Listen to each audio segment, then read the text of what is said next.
வணக்கம். வணக்கம்.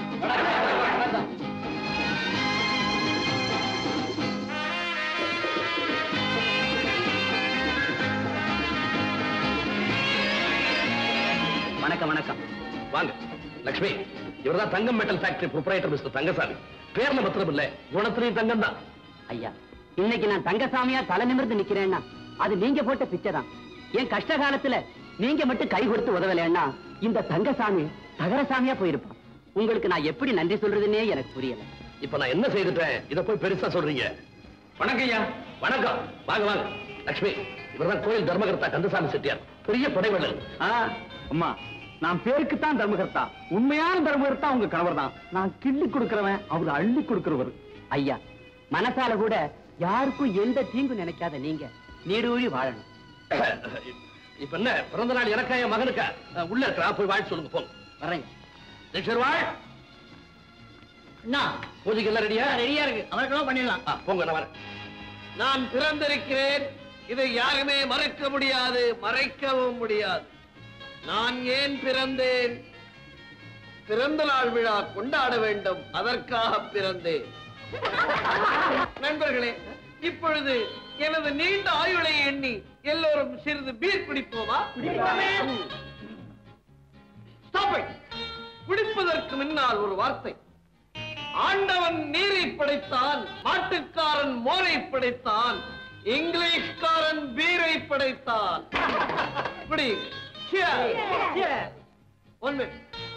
குடிக்கிறதுக்கு முன்னால எல்லாரும் சியர்ஸ் சொல்றமே, எதுக்காக சொல்றோம்னு யாருக்காவது தெரியுமா? யாருக்குமே தெரியாது. எனக்கும் தெரியாது. ஏன்பா வஜ்ரவேலு, என்னப்பா இதுல மணி யாரு ஒண்ணுமே புரியலையே. இந்த பாருப்பா, திருப்பதியில மொட்டை தலைகளையும் இப்பியில பரட்டு தலைகளையும் பார்த்து இதுல நம்மால் யாரும் தெரிஞ்சுக்கிறது அவ்வளவு சுலபம் இல்லப்பா. அதனுமா உண்மைதான். யாருப்பா? யார் சார் நீங்களா? என்ன வேணும்? ஏப்பா, இந்த கூட்டத்துல மணி யாருப்பா? நான் தான் மணி. என்ன சொல்லுங்க. அப்படியா? உனக்கு பிறந்த நாள் வாழ்த்து கூட வந்திருக்கோம். அப்படியா?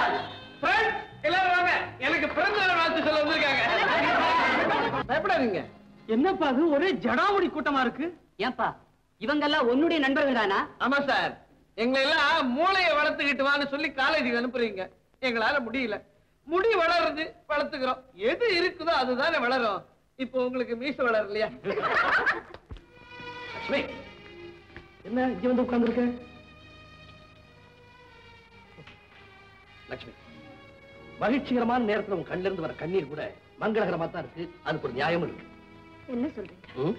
ஊர் மொத்தமும் கூடி மகனை வாழ்த்தும் போது அந்த பெருமையை பார்க்கறதுக்கு தன்னுடைய ஒரே மகள் ராதா இல்லையேன்னு தாய் உள்ள கிடந்து தவிக்குது. இல்லைங்க, ராதா மெட்ராஸ்ல படிச்சுட்டு இருக்கிறது எனக்கு திருப்தியா தானே இருக்கு. Is it? ஆமாங்க, மணியை பக்கத்துல வச்சு வளர்த்தோம். ஆனா இப்போ அவன் 4 பேரும் சிரிக்கும்படியா வளர்ந்து நிக்கிறான். ராதாவாவது வெளியூர்ல நல்லா படிச்சு 4 பேரும் மதிக்கும்படி திரும்பி வரட்டும். இப்போ நான் கண்ணீர் வடிக்கிறது நம்ம பிள்ளைகள் நினைச்சில்லைங்க, மூர்த்தி அண்ணன் மகனை நினைச்சு அழுது. ஏங்க, மணியோட வயசுதானே அவனுக்கு. அவனை அனாதையா தவிக்க விட்டு இப்போ நம்ம மகனுக்கு ஆடம்பரமா விழா கொண்டாடுறோமே, இது நியாயமா? பைத்தியக்காரி, பயிர் வளரணும்னா களை எடுத்துதான் ஆகணும். நம்ம மகன் படாடமா வாழணும்னா மூர்த்தியுடைய மகன் பராரியா அலைஞ்சுதான் தீரணும். இதெல்லாம் இயற்கையினுடைய சட்டத்திட்டங்கள், உனக்கு புரியாது. சரி சரி, சீக்கிரமா, நான் கீழே போறேன். ஆமாங்க, நீங்க கீழதான் போயிட்டு இருக்கீங்க.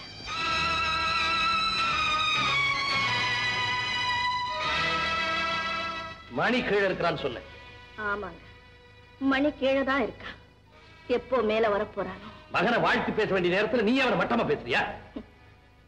நான் மட்டமா பேசலைங்க, வருத்தப்படுறேன். இன்னைக்கு நம்ம மகனுக்கு பிறந்த நாள் விழா கொண்டாடுறோமே, ஆனா இந்த சொத்துகளுக்கு பாதி சொந்தக்காரன் மூர்த்தி அண்ணன் மகன். அவன் எங்க இருக்கானோ, எப்படி இருக்கானோ, என்ன செய்யறானோ? என்னப்பா செய்யற? ராக்கெட். எங்க போறதுக்கு? சந்திர மண்டலத்துக்கு போறதுக்கு. ஓஹோ, உன் பேர் என்ன? நரேந்திரன். நரேந்திரன். ஊரு? இரவிப்புதூர். இரவி. ஆமா, அது எங்க இருக்கு? கன்னியாகுமரி மாவட்டம். ஓஹோ, தொழில் எல்லா தொழிலும் தெரியும். தற்போதைக்கு நான் ஒரு கார் மெக்கானிக் கம் டிரைவர். அப்படியா? ஆமா, இப்படி தொண கேள்வி கேட்டுட்டு இருக்கீங்களே, நீங்க யார் சார்? நான் சென்சஸ் கணக்கெடுக்க வந்திருக்கேன். அப்படியே எடுங்க. அம்மா இல்ல. அடடே, அம்மா இறந்துட்டாங்களா? ஆமா. ஆமா, அப்பா? அவரும் இல்ல. அடடே, அப்பாவும் இறந்துட்டாரா? அவர் இறக்கல, கொலை செஞ்சுட்டாங்க. கொலையா? ஆமா, கேவலம் கொஞ்சம் பணத்துக்கு ஆசைப்பட்டு ஒருத்த அவரை கொலை செஞ்சுட்டான். அவன் மட்டும் என் கையில கிடைச்சான், அவன் கழுத்து அப்படியே யாரோ செஞ்ச தப்புக்கு இவர் என்ன செய்வார்? அவர் விடு. டேய் நாகராஜா, நீ எங்க இருந்தாலும் உன்னை கண்டுபிடிச்சு உன் கணக்க நதிக்கல. என் பேர் நரேந்திரன் இல்ல. நீ பாப்பா. டேய், ஆணி வேற அறுத்தறிஞ்சோன்னு மணப்பால் குடிக்கார.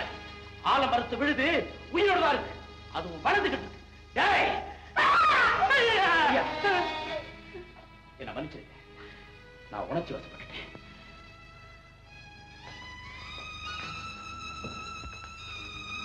என்னமா அது, இந்த பையன் இப்படி வெறி பிடிச்சு போய் அலையறான்? ஐயா, நரேந்திரன் ரொம்ப நல்ல பிள்ளை. அவங்க அப்பாவை பத்தி யாராவது பேச்செடுத்தா இப்படிதான் ஆயிடுறான். அம்மா, எனக்கு தலையும் புரியல, வாலும் புரியல. கொஞ்சம் விளக்கமா சொல்லுங்கம்மா. ஏன்னா நான் சென்சஸ் கணக்கு எழுதணும். நித்யானந்தம் என் வளர்ப்பு மகன். நித்யானந்தமும் நானும் பட்டணத்துக்கு வேலை தேடி வந்து ரொம்ப கஷ்டப்பட்டோம். அப்ப நரேந்திரன் தான் எங்களுக்கு ஆதரவு காட்டினார். இப்ப நித்யானந்தம் ஒரு மோட்டார் ஒர்க் ஷாப் வச்சு நடத்துறான். நரேந்திரனுடைய அப்பாவே நாகராஜன் ஒருத்தர் கொலை பண்ணிட்டாக யாரோ சொல்லிட்டாங்க. அந்த நாகராஜனை கண்டுபிடிச்சு எப்படியாவது பழி வாங்கி தீரணும்னு நரேந்திர வெறி பிடிச்சு அலையிறான். இவ்வளவு வருஷத்துக்கு பிறகு அந்த கொலைகாரனை எப்படியா கண்டுபிடிக்க முடியும்?